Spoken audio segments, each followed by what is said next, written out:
Welcome into Coach's Corner. Jordan Woodruff with you today, and you can tell by the guy sitting next to me what time of year it is getting to be. We are almost there. It is almost football season.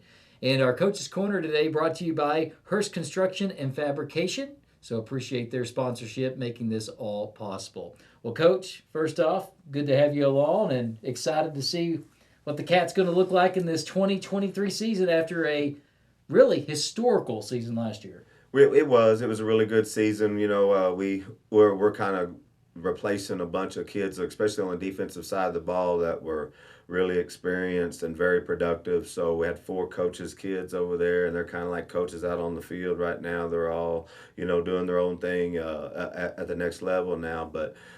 You can tell a little bit of difference in that early in camp, and that's kind of what we're trying to address. Well, offensively, it's one of those guys coming back over there. I mean, there were some departures when guys graduating, but Right. offensively, when you got Tay coming back at quarterback, you got a guy that's probably going to get some D1 looks with Gavin at wide receiver. Last year it was kind of running back by committee. That may be the one area where you really maybe want to solidify possibly a little bit more. But offensively, I feel probably since your tenure here, you're probably as comfortable on that side of the ball as you've been. There's no doubt. We talked about it the other day. We're second year in the offense. Last year was the first one. We're a lot more comfortable. Tay is, you know, extremely comfortable in it now after a full year in it and a season kind of winging it a little bit last year. But he's got a really good grasp on it. We've got a lot of kids coming back. What really is the biggest, kind of benefit from last year is all these offensive linemen we got coming back because man they have their bodies have changed a little bit. They spent a lot of time and effort. Man, they were up there every morning at 7 o'clock this summer, all summer long. So I'm really proud of that group, and our offense is way ahead of where it was at the same time last year, so we feel good about that side of the ball. Yeah, and that was the thing. A lot of people that didn't know last year, maybe didn't watch Ponca before, it was a change of offense. And there was a lot of growing pains early on in that season. Now, once you got things figured out, it got better and better. It should only be better and better in year number two under that offense. It will. We've got an extremely tough schedule early, just like we did last year. So it'll be a good test. Those are the type of things we need to see because when you stroll into the playoffs, you're going to want to be well tested, and we sure are. Our schedule's kind of heavy the first half of it, so we'll throw some young kids in the fire early and see how they react.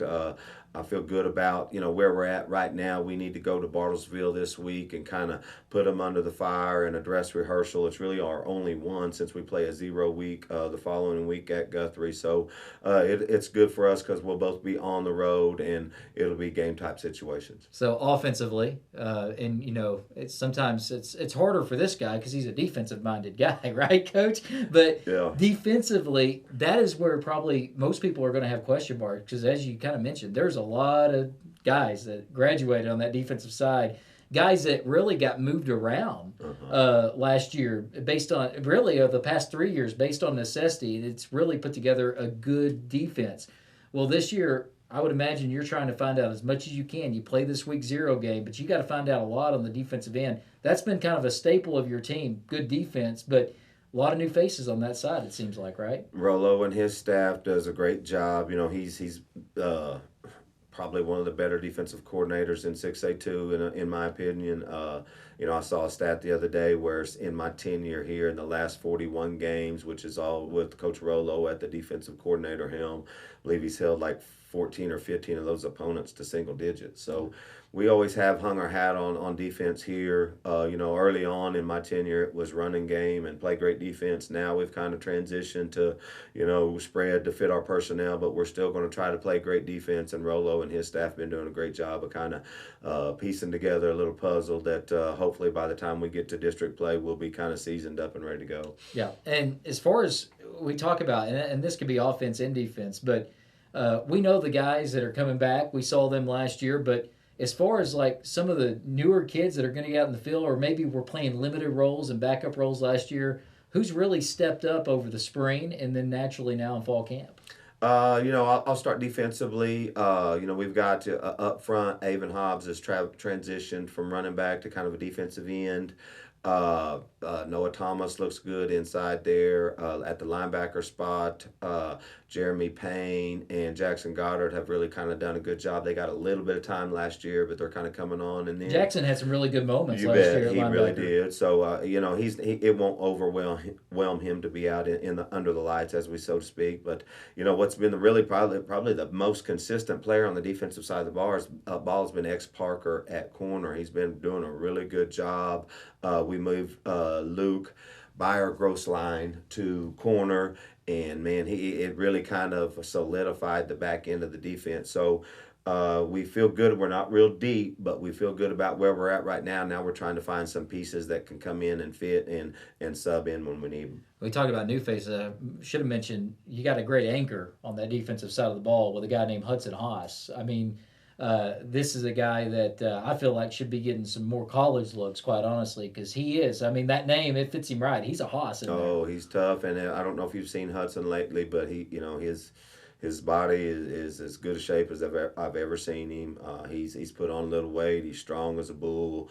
Great leader. He was chosen as our leadership council lead guy the other day by his teammates, so you can tell he leads by example. He's just a quality young man, and he's got quite a few Division II offers and things of that nature. We'll have to see if the Division I come calling, because he's kind of like I was when I was in college. He's just a little small, undersized for what he does best. Yeah. Well, we know it worked out pretty good for you in the long run, didn't it? I was lucky. Sun shined on a dog's tail. Yeah. Well, maybe we can get the same for Hudson. It wouldn't be luck. He's earned it. That's right. So really, real quick, back on the offensive side, we talked about Tay a little bit, but Gavin, I mean, when you look at Cunningham, what he does there at receiver, how's his game gotten better? And I mean, when you got a guy with that kind of track speed, Mm-hmm. I mean, at any moment the big play can happen. We saw that last year, and not only that, not with just his speed, going up and getting balls. I mean, he made some spectacular catches last year. He's big. He's physical. A lot of the people that are recruiting him are actually wanting him to move inside and kind of play some tight end type H back, because he's just so big. He's legitimate 6'4", 205 pounds. Runs extremely well.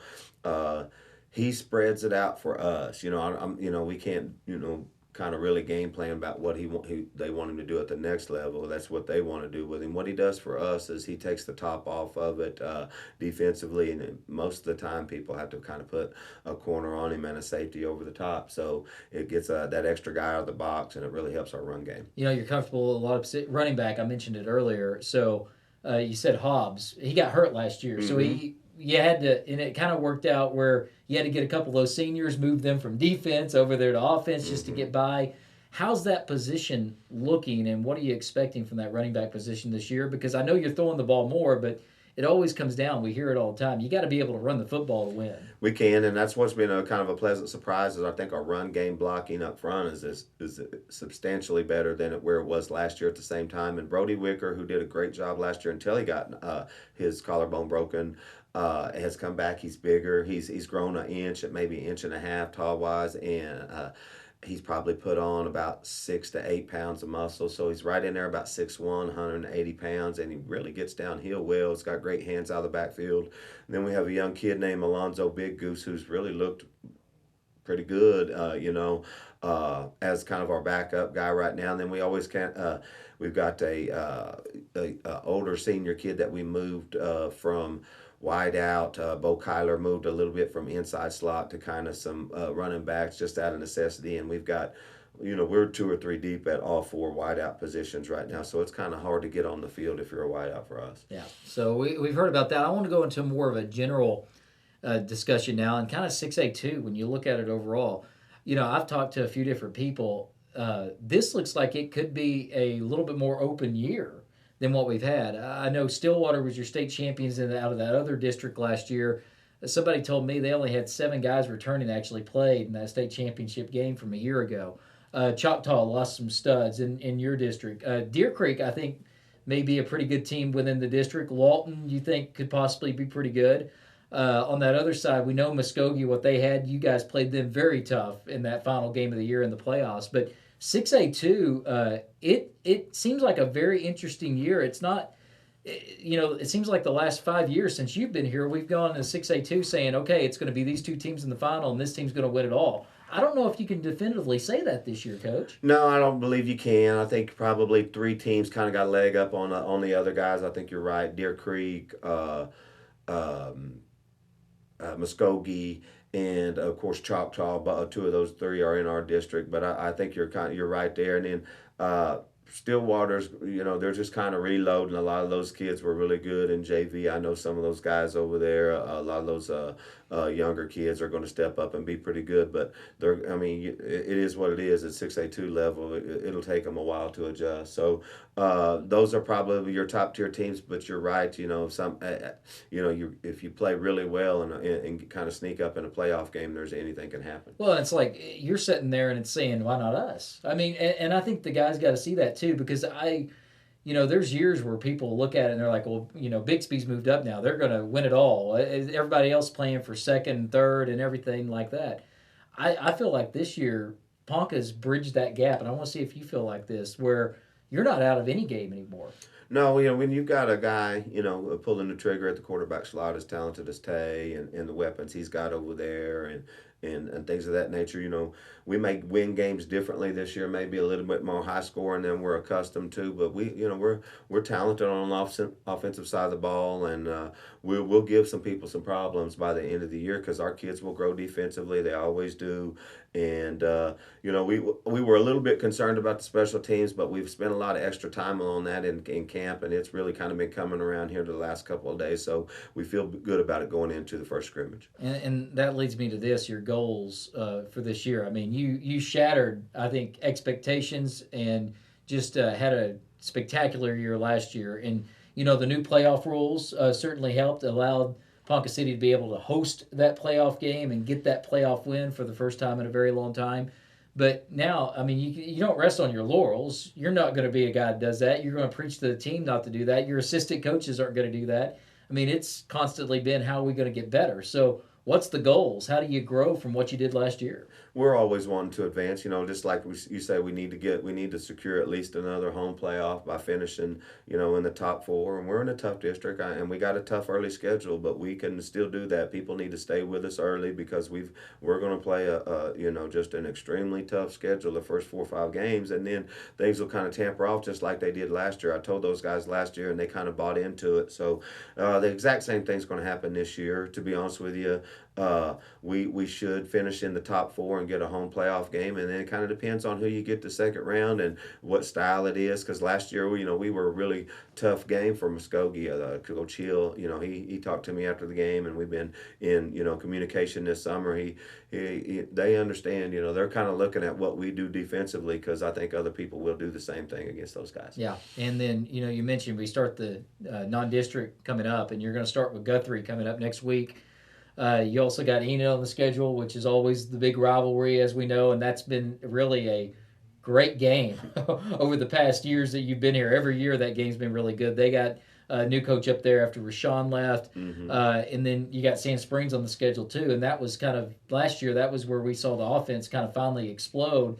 It's unfortunate it took them the second half to do it, and they got down.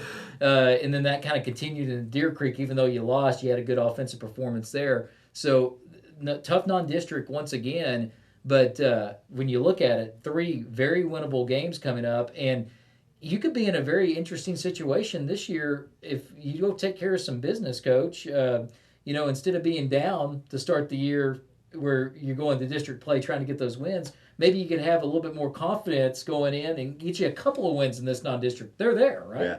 Well, Sand Springs is good. They got a really good young bunch. Of course, Guthrie, I think they're rated 5 or 6 in 5A, and Coach Beebe just does a really good job with those guys. We got to go down there into a hostile environment, which is always tough. And then naturally Enid, but you're right, we need to try to win 1 or 2 of those ball games. You know what I mean? At least try to win all 3 of them. Of course, be tough to do against all 3 of those, but 2 of them are at home.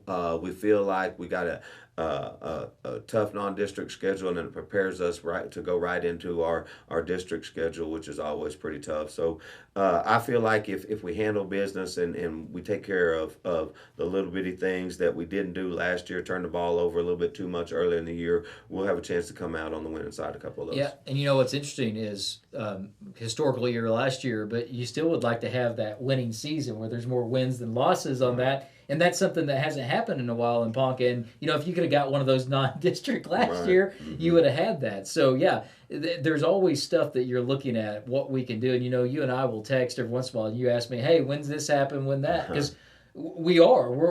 You're trying to set a standard and make Ponca City known as, what you know, Ponca back in the day had football. They were known for what they did with football. We've had a big gap with that, and you've worked very hard over the past year since you've been here to try to get Ponca City, and I'll put it this way, Coach, as a respectable football program again. Right. You know, we're going into it this year rated in the top 10 again. I think we're 7 this year by a lot, right behind Booker T.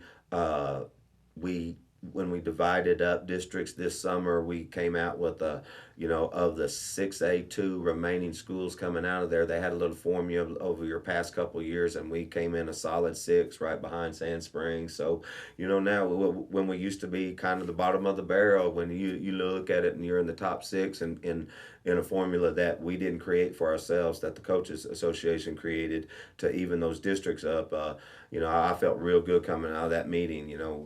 Coming from 15th or 16th and now sitting at 6th in a 5-year span. So our coaches and our administration, they deserve a lot of that credit as well, and our community for buying into those great facilities, and they're going to keep coming. We got a new AD. Joe Turner is an excellent AD, and he and I kind of have sat down and talked about some things that we can do, in the coming years with these facilities to even step up our game even more. Well, I mean, you guys already got a little bit of connection. I mean, he was a graduate, I think, of Pawnee. He coached at Woodland. I mean, it's and now he's doing the Oklahoma Coaches Association stuff. Yes. So, I mean, this is a guy, I would imagine, soon as he come in, you guys kind of had an instant connection, because I figured a lot of paths have crossed over the years. We started coaching against each other in 2002. Have a lot of respect for Joe. It's been great so far. He's come in, and not a lot of people are going, worried about it. Joe's a Hall of Fame football coach, so he's going to take care of football. I mean, that's just the way it is. But Joe's well versed. He does a lot of other things. He's in officiating. He's coached other sports. You know how small school guys are. They wear a lot of hats and do a lot of different things. So Joe's going to be able to come in and make an immediate impact in a positive way in the athletic department. Well, I'm just glad he knows what he's getting into with you already. You know what I'm saying? I mean, come on, Coach. Right. I mean that phone call right away after the game because something happened. He understands, and I think he has that personality, that winning personality. Right. And you have that as well. I mean, you guys are always trying to do what's best for the kids and put yourself in a position to win. And he's been out. He's been very supportive. I told Joe, I said, "Hey, Joe, football's in good shape right now. You go, make sure everybody else is taken care of, and then you come hang out with us on Sundays." And you can tell he's his first year out of football. He's kind of, it's hard when you first get out of football a little bit. You kind of want to go over to practice, and because it's just what you do. Yeah. And he's kind of done a good job of kind of getting over, getting him just a little bit of bite, and then getting out of there and doing it, taking care of his other business. Well, that's good. That's good. I don't know if you want him over there calling plays just yet. Maybe someday, but I maybe told not him, yet. I said, "Hey, man, we're not into that wing tee stuff over here."